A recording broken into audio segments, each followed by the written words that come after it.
Maka para ulama telah memberi beberapa panduan untuk membersihkan jiwa dan menyucikan hati kita daripada perkara yang tidak baik.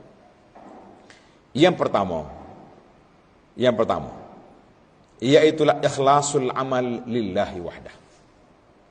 Yang pertama sekali, betulkan niat. Setiap niat yang kita buat, ibadat kita, amalan kita tu kita kena buat lillahi ta'ala, iaitulah kita kena ikhlaskan kepada Allah Azza wa Jalla. Kalau kita buat tak ikhlas, tak jadi. Maka para ulama telah menggariskan kepada kita sebab-sebab diterima amalan. Tanda tuan-tuan, sebab diterima amalan itu dua. Yang pertama ikhlas tu masalah niat. Yang kedua mutaba'atun nabi, ikut Nabi SAW, ini dia panggil amali. Dari sudut qalbun, hati, niat ikhlas. Cukup? Belum. Dia mesti dikembar dengan amalan yang kedua, apa dia? Iaitu melakukan amalan itu mengikut apa yang ditinggalkan, yang diajar oleh Nabi SAW, baru dia jadi mantap. Amalan itu soleh. Nak jadi amal soleh. Jelaslah kepada kita ikhlaskan amal dan ikut cara Nabi sallallahu alaihi wasallam. Yang kedua, sempat kau tulis tu. Yang kedua, iaitu seorang itu mesti ada sifat redha dengan qada dan qadar, takdir Allah Azza wa Jalla. Kalau macam ni tak wahyu akhidah ke? La. Tak mungkin orang tu duduk tunggu takdir. Tak boleh. Usaha kena buat. Mana kita kena buat dulu. Sudah kita usaha, ikhtiar, habis jalan, tak jadi juga, kita balik kepada takdir Allah. Kita kata ini Allah Ta'ala takdir, saya hanya dapat banyak ni ya. Walaupun kita usaha lebih, tapi rezeki kita setakat tu. Kita puluh mengaji. Kalau orang lain mengaji, study 3 jam sehari, kita 6 jam satu hari. Keluar-keluar keputusan periksa, orang lain boleh A capu, kita C tolak. Kita kata takdir Allah Azza wa Jalla. Tapi jangan duduk tidur kan? Tunggu takdir lah. Ni tak makan nasi lah dia. Kenapa awak tak masak nasi? Takdir Allah. Mana tahu? Pergi-pergi buka periuk, air nasi ada dah. Nak kata apa? Berlaku tak berlaku lagi tu? Tak berlaku lagi tu. Kecuali kita duduk di tempat orang lain sedia, tunggu makan. Maknanya kita kena ada sifat redha dengan takdir Allah Azza wa Jalla. Itu sifat, barulah hati kita sejahtera. Kita ni kalau tengok orang susah, orang senang, kenapa dia boleh naik pangkat? Kenapa dia? Mau sakit hati tu. Kenapa kedai aku buka tak laku? Orang tak beli. Kenapa kedai dia tu laku? Melaris, jualan dia, sale dia punya hari-hari berapa naik? Mulalah, tak ada ke kawasan ni bomo-bomo yang boleh tiup-tiup sikit lah biar tak nampak kedai dia tu. Dia marilah. Pasal apa? Sebab dia tidak redha dengan takdir Allah Azza wa Jalla. Baik, kita pergi kepada yang keempat. Yang ketiga pula, Di antara alat yang ketiga untuk islahul qulub, iaitulah kita kena baca Quran dengan mukaddimah kita beri tadi, baca Quran dan dengan tadabbur maknanya. Kalau setakat baca saja, boleh pahala setakat bacaan lah, tapi kita tak dapat syifa. Apa tak dapat syifa? Kita tidak akan dapat kelebihan yang besar dalam ilmu yang terkandung dalam Al-Quranul Karim. Kata di para ulama, sahabat Nabi terima iman sebelum Quran. Sahabat Nabi dapat iman dulu sebelum Quran. Sebab waktu Sayyidina Abu Bakar iman, berapa ayat baru ada Quran? Baru ada 5 ayat. Iqra' bismi rabbikal ladzi khalaq, khalaqal insana min 'alaq. Belum lagi. Tapi iman dia Masya Allah meningkat. Zaman kamu terima Quran sebelum iman. Quran beli dah 30 juzuk, baca tak lagi. Itu perbezaan.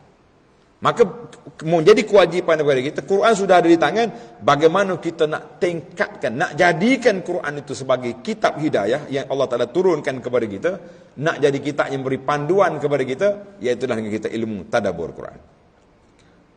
Dia kata banyak kuat kapi tadabbur ni, macam mana kita nak buat? Dah, setengah orang ni dia tafsir Quran, dia mari tafsir baca 2 ayat, lepas tu dia syarah habis atas dunia ni, masuk belakang. Pakar planet sana planet sini, kita kata jauh sangat tu. Yang kita nak tadabbur ni pendek yang tuan-tuan. Bagi ana lah, setelah kita tafsir ayat, mungkin dalam 5 minit, 10 minit cukup untuk kita nak memahami ayat ini Allah nak beri apa kepada kita, nak pesan apa kepada kita. Memadai. Kena carilah ustaz-ustaz kita yang celik dalam bidang tadabbur, sebab itulah jalan yang paling besar sekali. Baik, yang keempat, wasilah yang keempat, salamatul qalbi husnul zan bil muslimin. Wajib kita bersangka baik dengan orang-orang Islam. Sekarang ni kita terbalik. Dengan orang Islam, sangka buruk selalu. Dengan orang kafir boleh pula baik-baik. Sebab itulah usira ni maknanya ada riwayat dikatakan daripada Sayyidina Umar, dia kata apa, mu jangan sangka kalimah yang keluar daripada mulut saudara kamu tu tak baik selagi kamu ada jalan untuk menafsirkan kebaikan. Tapi jangan pula kita letak wala arat nafsahu lituham. Jangan kita keluarkan perkataan-perkataan yang boleh menyebabkan orang tomah kita, jangan. Sebab itulah bahaya benda-benda yang pelik-pelik. Mimpi-mimpi, ya contohnya kita duk istihad, duk publish kepada orang cerita-cerita, timbul fitnah. Kalau benda tu berlaku sekalipun, orang boleh tuduh macam-macam. Dia ni bahasa jenis kelentong ni, bahasa jenis nak cari glamour ni, nak cari like, macam-macam orang buat. Ada benda yang boleh dicerita, ada tak boleh dicerita. Jadi kita sendiri nak keluar perkataan, timbanglah dengan raca yang baik. Kalau tidak, macam mana punahlah sangkaan baik orang kepada kita. Jadi kita sebagai seorang Muslim kena bersangka baik. Sebagaimana Nabi Yusuf AS, apabila berkumpul balik adik-adik dia, Yusuf kata apa? Alhamdulillahillazi akhrajani minas sijni wa ja'a bikum minal badwi. Dia kata segala puji bagi Allah yang telah mengeluarkan aku daripada penjara. Adik-adik depan ni. Bagaimana kalau Yusuf kata alhamdulillah, segala puji bagi Allah yang telah keluar aku daripada perigi. Tuan-tuan boleh bayangkan lagu mana rupa adik-adik dia pada itu. Mesti kalau tidak merupa merah, orang panggil biru habis muka. Nah, aku yang campak dia dulu. Tapi Yusuf tutup fail. Yusuf kata, segala puji bagi Allah yang mengeluarkan aku daripada penjara. Yang menjarakan Yusuf siapa? Imra'atul Aziz. Isteri bapa angkat dia. Jadi tak ada kena-mengena dengan adik-adik kat depan. Ini dia panggil orang cerdik. Ini kita tak. Bila jumpa orang yang kita tak belaga angin, kata orang tak. Tak belaga lain sikit kat. Sindih lalu. Macam-macam kata dalam majlis. Pada majlis hari raya tu, dalam musim Covid nak merentah daerah raya, jumpa-jumpa sindir kak, rusak majlis. Baik. Yang kelima, kita kena banyak nasihat pada orang Islam. Kata Syekh Fudail bin Iyad, al-mu'minu yastur wa yansah. Orang mukmin suka menutup keaifan dan banyak memberi nasihat. Wal fajir yahtiku wa yu'ayir. Orang jahat suka buka rahsia dan mengaibkan orang. Kita tengok kita duduk kat mana. Sehingga masyhur daripada Sayyidina Umar, dia kata apa? Rahimallahum ra'an ahda ilayya uyubi. Semoga Allah Ta'ala beri rahmat pada mana-mana orang yang menyampaikan kepada saya kelemahan saya. Kita jangan main. Sekali orang bagi kita komen, tak ajak dah dia tu. Ni kita perhimpunan minum air petani, dia tu tak payah produk kritik aku. Padahalnya dia PM sama seorang. Itu nasihat. Kalau tulis di Facebook, itu bukan nasihat nama dia. Kata ulama salaf, Imam Syafi'i atau lain, dia kata kalau bercakap sama seorang itu nama nasihat, tapi kalau bercakap depan orang itu mengaib. Kita suka aib, tak suka sama seorang dah. Boleh je PM, tapi Facebook dululah. Biar tentu pecah rekod dalam dunia tu. Yang keenam, di antara tanda hati sejahtera, kita boleh mendoakan orang lain. Doa orang lain. Kita kena doa orang lain. Kita ingat kawan kita doa. Doa senyap-senyap. Dia panggil ad-doa bizahil ghaib. Di antara tanda doa yang mustajab, iaitulah doa kepada saudara kita tanpa dia tahu. Kita teringat dia, Allahu Akbar, ya Rabbi, sahabat aku sakit, sahabat aku dalam duka cita, sahabat aku sedang stres, macam-macam, lepas. Tak rugi tuan-tuan. Bila kita doa, malaikat mari. Malaikat kata amin walaka bimislin. Amin, dan mu dapat juga doa yang kamu minta tadi. Kalau kita minta selamat, selamatlah. Baik. Yang ketujuh, kita kena doa untuk kita sendirilah. Kita banyak berdoa kepada dalam doa suratul Hasyri, tanda suratul Hasyri ayat 10, walladzina ya'u min ba'dihim yaqulun. Jangan ambil situ, itu cerita. Kita ambil bermula dari Rabbana ighfir lana wa li ikhwanina alladzina sabaquna bil iman wa la taj'al fi qulubina ghillan lil ladzina amanu Rabbana innaka raufur rahim. Ini penting.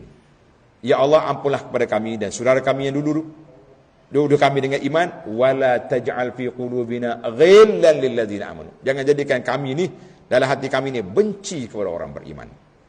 Tanda suratul Hasyri ayat 10. Kemudian itulah di antara lagi doa-doa Nabi kita ajar supaya kita tak sabatkan, ya muqallibal qulub tsabbit qalbi ala dinik.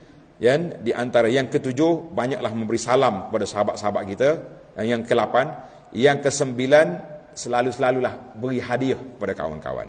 Sebab biasanya orang beri hadiah ni, tanda dia sayang, tanda dia suka. Mudah-mudahan para jemaah sekalian, di antara sebab-sebab yang kita dapat selamatkan hati kita daripada benda-benda tak baik. Yang ke-10, banyaklah menyebut kebaikan saudara kita yang baik. Bila dia baik, sebut. Yang buruk jangan sebut.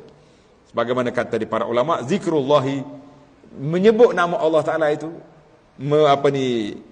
memberi kebaikan. Sebut nama orang, bala. Sebut nama Allah, nikmat. Zikrun nasi, nikmah.